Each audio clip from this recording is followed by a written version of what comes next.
Okay, welcome back, Wolfpack. There's two things that we're going to talk about today. All right, welcome back. We're going to talk about two things today. We're going to talk about order of operations, and we're going to talk about segment addition, also known as the Reynolds broken ruler theorem. So, order of operations is something that we've already gone over a lot, but it's something that's also never going away. So we need to continue to work on it, to be masters of it, because we will continue to use it in all of our math classes and eventually in life. So, order of operations. I'm going to go through these fairly quickly because you can rewind and you can watch it again. But those of you who feel really comfortable with all of this, you won't have to wade through so many hours of video. So, order of operations, we're going to start with our grouping symbols, our parentheses. So inside of the parentheses,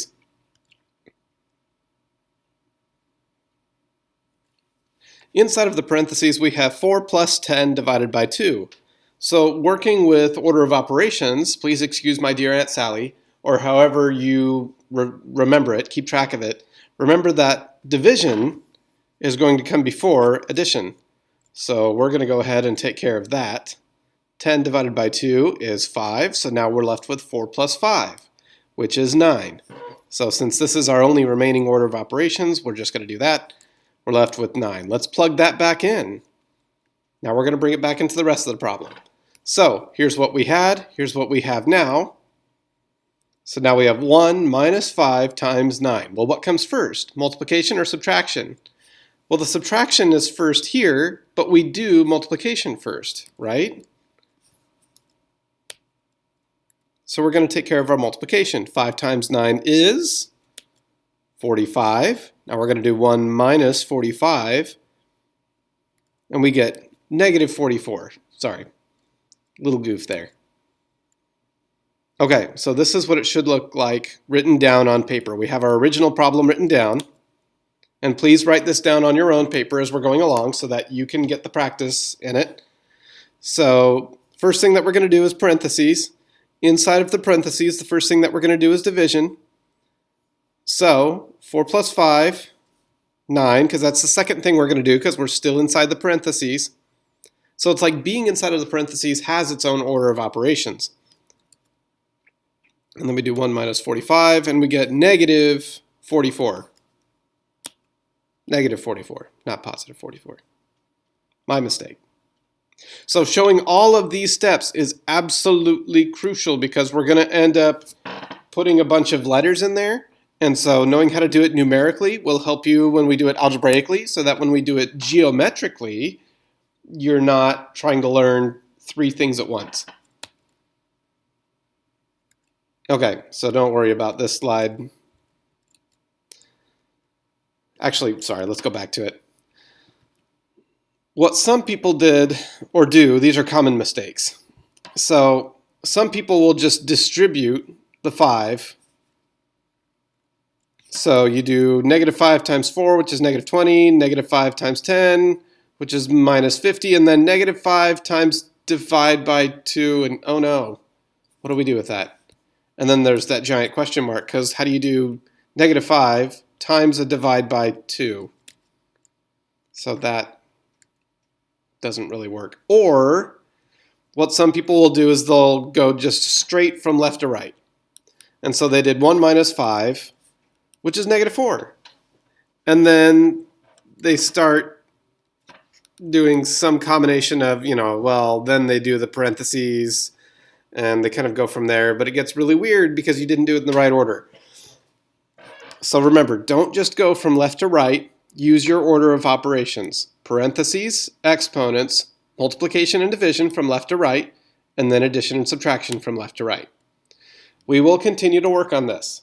You will always need it. Always, always, always. At least for high school. And probably for college. So, I'm not going to spend a lot of time on this because we're going to go over it again when we start talking about the distance formula. But this is basically the distance formula in a two-dimensional plane.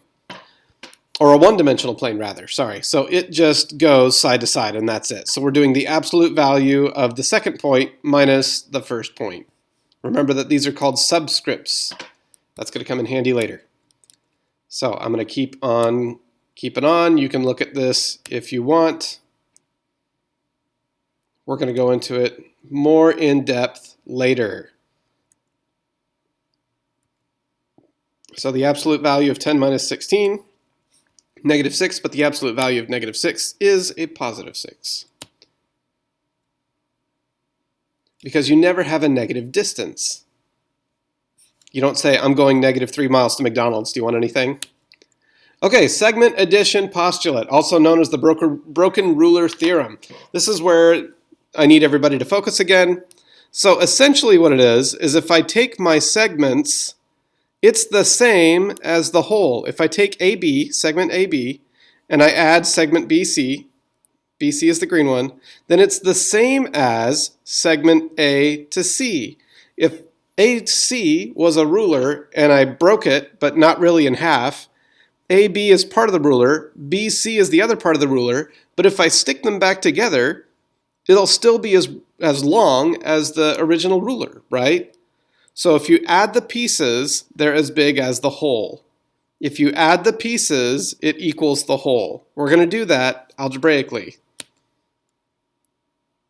So, and yeah, it is important to remember that both of them share this it's not a midpoint, this middle point B. So now we're going to find how big is DF. Well, let's use what I was saying earlier. Adding the parts is equal to the whole. So let's try that. D to E and E to F, these two pieces, equals DF. Adding the pieces equals the whole. Adding the pieces equals the whole. So we're just substituting in our numbers into our algebraic equation. We still have an unknown though, right? So if you wanted to write this like algebra back in the day, you would do 23 plus 35 equals X, is what we could call that. But it's the length of D to F. Well, that's 58. So DF is 58. Piece of cake, right? Adding the pieces equals the whole. And then, so it's really important, this is the part that you really need to pay attention to, it's really important to write all three of these lines because it's not always going to be as clean as this. And we're going to find out why. So here we have 36 as the whole and 12 as one part, but we don't have the other part. Well, dang it, what do we do now? Adding the parts equals the whole. Always do that. Adding the parts equals the whole. FG plus GH equals FH. Well, but I don't know GH. Well, that's okay. Let's go ahead and put in what we do know. 12 plus GH equals 36. We know what the whole is. We know what one of the parts is. So how do we solve for GH? Well, that's going to be pretty easy. We're going to subtract 12 from both sides. So GH is 24. Great. Adding the parts equals the whole.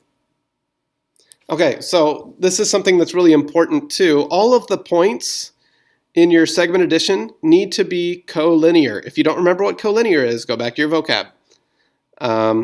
So S is not collinear with RT. It's non-collinear. Therefore, you can't use segment addition. Watch. RS plus ST does not quite equal RT. See how it kind of sticks out a little bit? See how this part sticks out a little bit? They're not the same. They're not equal.